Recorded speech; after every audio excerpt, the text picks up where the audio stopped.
Greetings, friend, and welcome to the Between the Covers podcast, where we're working every day to remove the self-limiting beliefs that are preventing us from becoming the heroes of our own stories.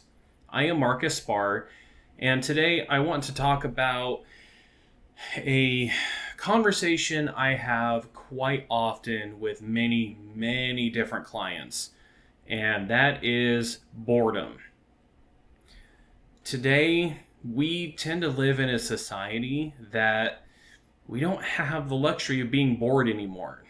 We have smartphones and tablets, and we have earbuds in our ears all the time, or headphones over our ears. We're constantly listening, we're constantly consuming, we're constantly watching, we're streaming.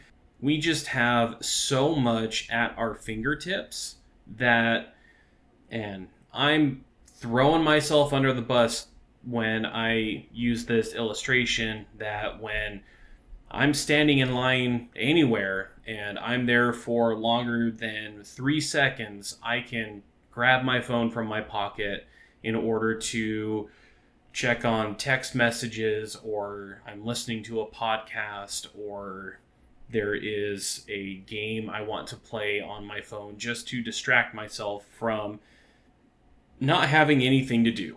With many of the clients that I do work with, when we are looking at different forms of coping, one of the things that often comes up is we turn to these coping mechanisms in an effort to avoid this feeling of boredom. Many conversations involve turning to these coping mechanisms in order to help with stress, and yet we also turn to these same coping mechanisms in an effort to stimulate us when there is a lack of stimulation.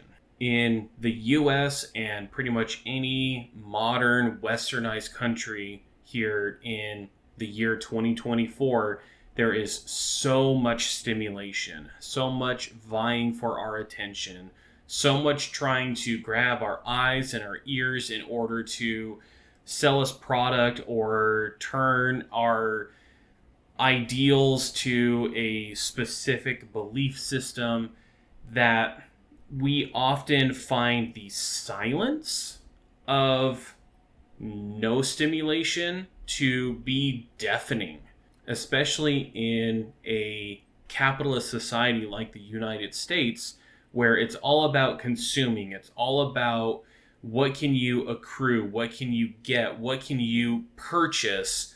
There is so many messages. That's good English. There are so many messages out there telling you you need this in order to be a better man, a better woman, a better non-binary individual. You are lacking if you don't have the latest and greatest technology, or you've missed out on this movie or this streaming service. And that has led a lot of people, myself included, to really struggle with what to do when there is a lack of stimulation. One of the things that I will share with my clients is something that I learned from Adam Young in his podcast, The Place We Find Ourselves. He describes this stress or lack of stress in terms of arousal, because that's really what's going on here. Is we're talking about things that are causing arousal within our bodies. And I'm not talking arousal in terms of like sexual arousal. We're talking about it in terms of just engaging your body and stress. Because contrary to what a lot of us might believe, I've believed this or I used to believe it for years, that stress is a bad thing. It's actually not a bad thing. We need stress. If we don't have stress, our brains start to crave it, because our brains don't want to be overstimulated or what is described as hyper aroused. That's when you are outside of the normal window of tolerance for stress. And it also doesn't like being bored or understimulated, which is also known as hypoarousal. And Adam Young describes this as a line from 1 to 9. Where we want to be in this line is right here in the middle, and that's in the 5-6 range. That is normal levels of arousal. That is being able to handle the stress that we are experiencing. It doesn't feel overwhelming, and at the same time, the arousal is at a level that it is stimulating and engaging. In the work that I do, and with many of the conversations that I have with individuals when we're talking about stress and arousal, what we end up discovering is these maladaptive coping mechanisms, whether we're talking turning to alcohol, if it's drugs, if it's workaholism, if it's video games, if it's pornography, whatever it happens to be, food even. I guess I should mention one of the big ones I'm still working through, and that's food. When we are stressed, when we are hyper aroused, when we are overstimulated with stress, we turn to these coping mechanisms in order to help distract us from whatever is causing the stress, whether it's some kind of a family or relational conflict, if it's a boss breathing down your neck at work, if it's children yelling and screaming for attention, even if it's just you are exhausted from a long day and you still have demands being made of you, we are going to a lot of times turn to our coping mechanisms in order to help us cope with that stress. Now, we're talking about coping with stress. There's nothing inherently wrong with coping. I want to make that abundantly clear here in the first 10 minutes of this episode. There is nothing wrong with coping. It helps us survive. The problem is when that coping begins to turn into a distraction, or it is preventing us, or not preventing, but it is allowing us to run away from what needs to be done. If you are overwhelmed, there's nothing wrong with taking a break, having a moment to just compose yourself, maybe do something that is going to help energize you a little bit, and then get back into whatever is causing the stress once you're in a better mental or even physical state. With an individual like me, who for 20 years had this problem with turning to pornography in order to make myself feel better from all of the emotions and the stressors that I was experiencing, the problem that I would run into is I could spend hours engaging in this unhealthy behavior. And that's when it becomes a problem.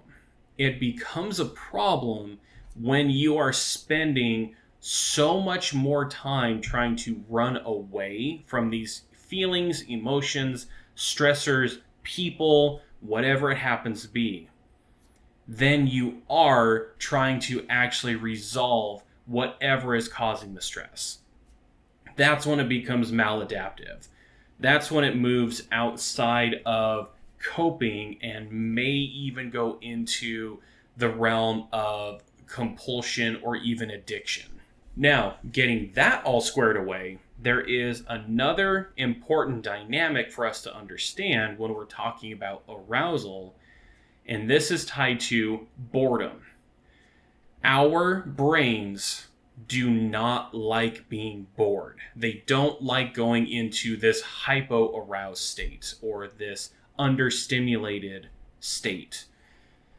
And there are many, many people that don't know how to sit with boredom.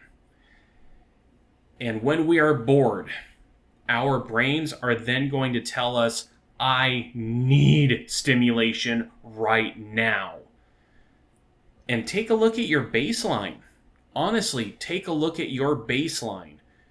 How often are you looking at a screen? How often are you listening to music or a podcast? How often are you plugged into something that is vying for your attention? How often are you checking social media? How often are you, I guess they call it doom scrolling, when it's like you're just scrolling and scrolling and scrolling and you're not even really paying attention. I could have that wrong. Maybe doom scrolling is when you're just scrolling and it's just making you depressed more and more. Regardless, take a look at what your baseline is. I spend a larger than is probably healthy amount of time in front of a screen. I do a lot of work over Zoom, so I'm sitting at my computer. A lot of my free time is spent playing video games or watching shows. That's changed in recent years where, like right now, I've got my pool open. In fact, I'm getting kind of warm here recording this podcast. Here it is, the middle of July, and we're in triple digit temperatures, and it's been like this for over a week now. I think it's getting warm. There is a pool that is calling my name, that as soon as I get done with my workout tonight, I'm going to go for a swim. And I cannot wait for that. I've been engaging more playing with Odin as well.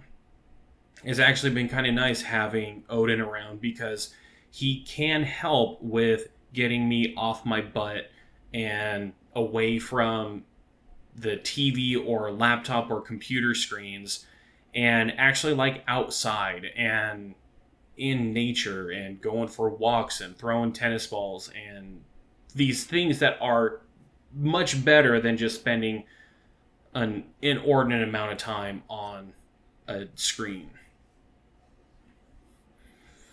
What this has done for me personally is I now have this penchant to just grab my phone after 3 seconds of not having anything going on, and I want to try and find something in order to give my brain some kind of stimulation.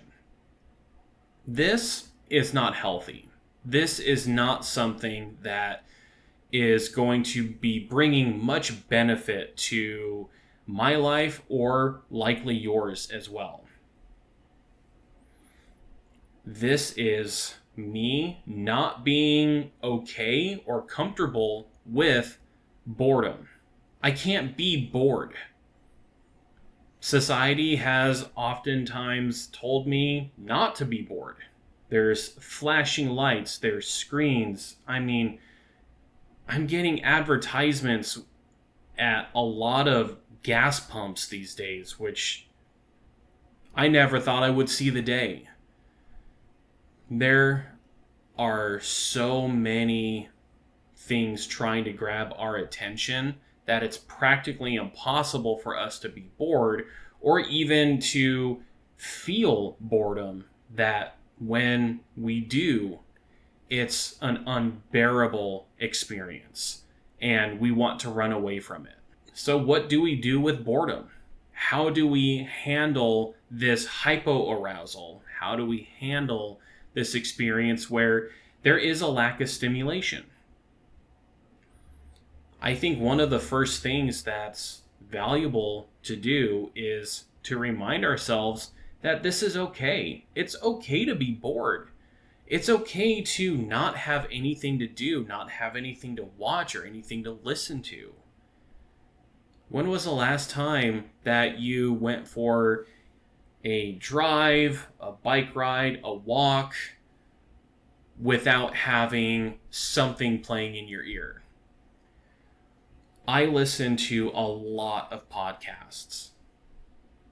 When I wake up first thing in the morning, I put my earbuds in and I listen to podcasts while I'm getting ready in the morning, while I'm cooking breakfast, while I'm driving around. Sometimes when I could be doing some work, I am listening to podcasts because it's something that I enjoy. How often is that your experience? Or maybe I'm an outlier. I don't know. Maybe I'm just the weird one. Though I highly doubt it. With a lot of the people that I speak with, I know I'm not alone in this. I know I'm not alone in needing to have something going on in the background or in my ears because that silence is unbearable. One of the things that we can do is just tell ourselves it's okay to be bored. This isn't a bad thing. In fact, when I often talk with my clients about our feelings, one of the things that I will express is from the book Altogether You by Jenna Ramirzma, which is about internal family systems. She makes a comment that we were not given these emotions and these feelings just to be punished for feeling them. And that really stuck out to me. In fact, it helped me to reframe some of what I would say in terms of the emotions and the feelings that I experience. I used to have these qualifiers of good or bad feelings.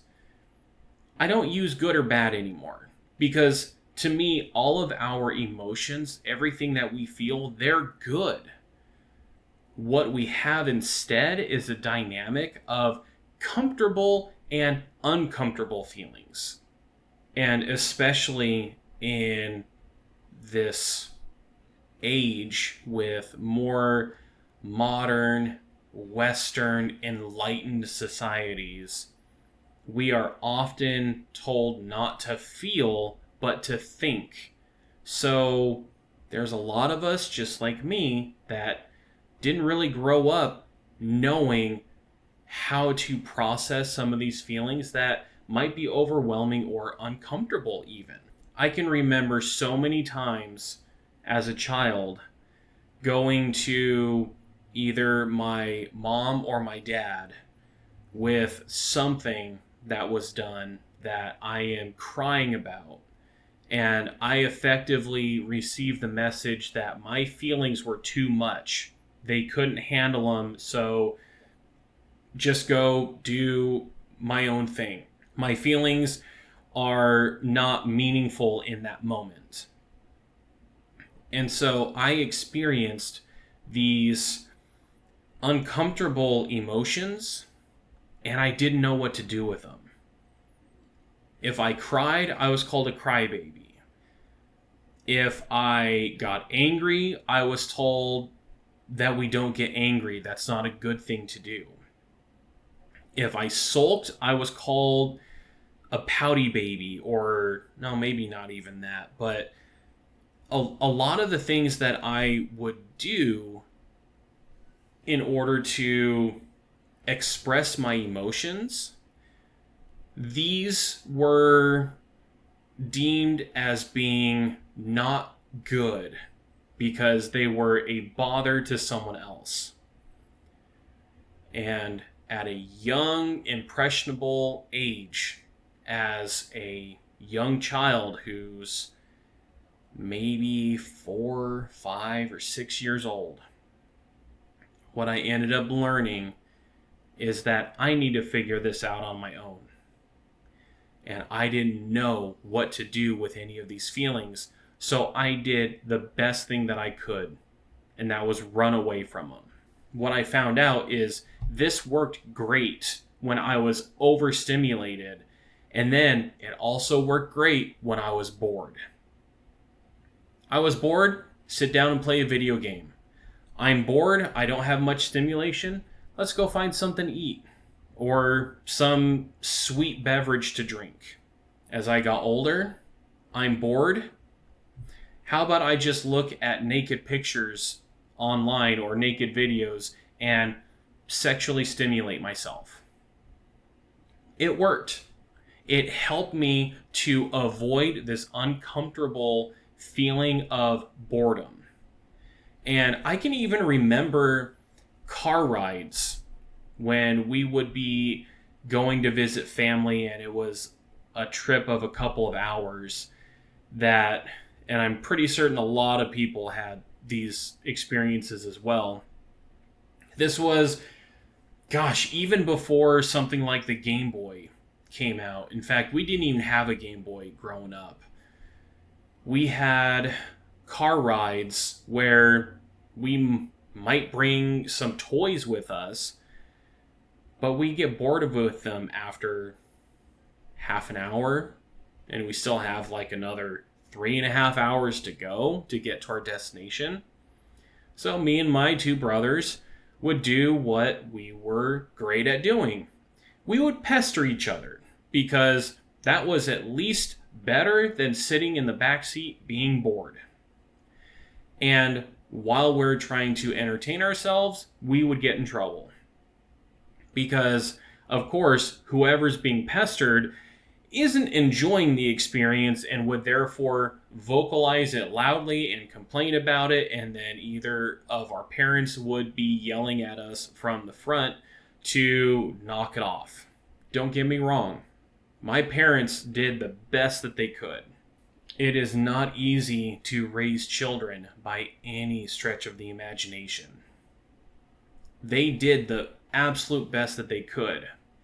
And yet, there were also some valuable lessons that, had we learned them, could have helped, well, especially me, because again, I am only an expert on my own story. But there were some lessons that, had I learned, would have made things easier for me as I got older. One of those lessons is how to handle boredom. With the last of our time here, I would like to talk about what can we do with boredom. And I've already shared one thing, and that's just tell yourself it's okay to be bored. It's okay to not have anything to do, and it's not going to be the end of the world if you are lacking stimulation. Something else that you can do is take a look at why you're trying to get away from this lack of stimulation. If I think about how even I have learned to navigate society today, especially considering that we have this election season that's coming up, and I am absolutely not a fan of what the future could entail with this upcoming election here in the US. A lot of fighting, a lot of talking over each other, a lot of individuals pushing their ideals on others. It's very stressful. It's stirring up some very uncomfortable feelings inside of me. And when I really think about it, when I am experiencing a lack of stimulation and I'm bored, one of the things that makes me want to grab my phone in order to pull out my color by numbers game just to entertain myself until whatever I'm waiting for is, I don't know, finished updating, or I'm through the line, or the doctor comes into the waiting room, whatever it is.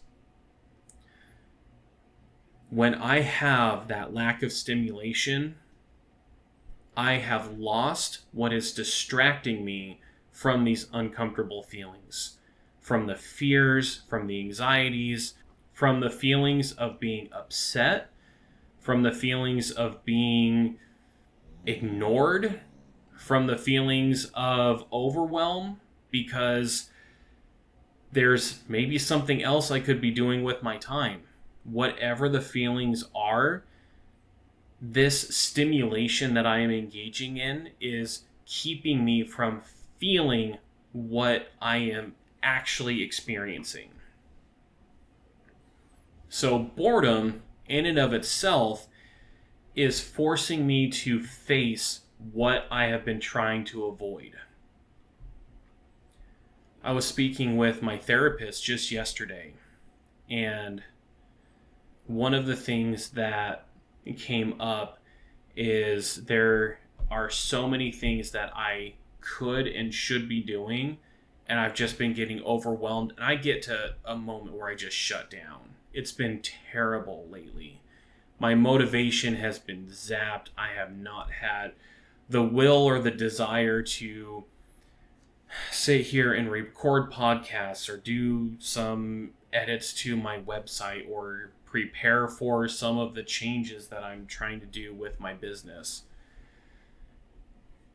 And I effectively hit a wall and I just shut down. It's like I can't do anything. And that's not a comfortable place to be. And so I turn to something that is going to distract me from this overwhelm and from the shutdown, just to give me a semblance of stimulus and that maybe something is normal. But when you are bored and you're wanting to grab your phone or grab the remote or grab a controller or even a book, it might be worth checking into why. Why are you trying to get away from this boredom? There could be something else besides the boredom that you're truly running away from. It might not be the boredom itself that is causing you to feel this desire to stimulate yourself. It could be something else. It could be some thoughts that maybe you're not good enough. Maybe it's a belief that there is something inherently wrong with you. Maybe it's a feeling that you're not succeeding and why even bother trying. Maybe there's something else that you should be doing, but you just don't have the will or the gumption to do it. And so instead of sitting there with these thoughts, with these beliefs, with these feelings, instead you're turning to something else to continue to distract yourself. Because so long as the distractions are there, you don't have to feel what you're feeling. You don't have to feel what you're experiencing. And that's a challenge I want to leave you with. And that's something I'm challenging myself to as well. I got to figure out why I struggle with my own boredom. Why can't I just sit there in the silence? Why do I have to be doing something? Why do I have to stimulate myself? A lot of cases, the answer is not exactly what I expected it to be. Usually it's because I'm trying to run away from something. But you're the only one who's going to know the answer to that. A quick reminder as we close out our episode here is if you are enjoying what you're hearing, then please give this video a like and subscribe so you don't miss out on any future content. If you are enjoying what you're hearing and you're interested in working with me, if you'd like to have a place of empathy and compassion and safety in order to process what is preventing you from being the hero of your own story, then take a look in the description where you can find a link to my website or just a link to schedule a free 50-minute one-on-one call with me. Let's get the conversation started. Thank you so much, and we'll talk again next week. And until then, live strong for today.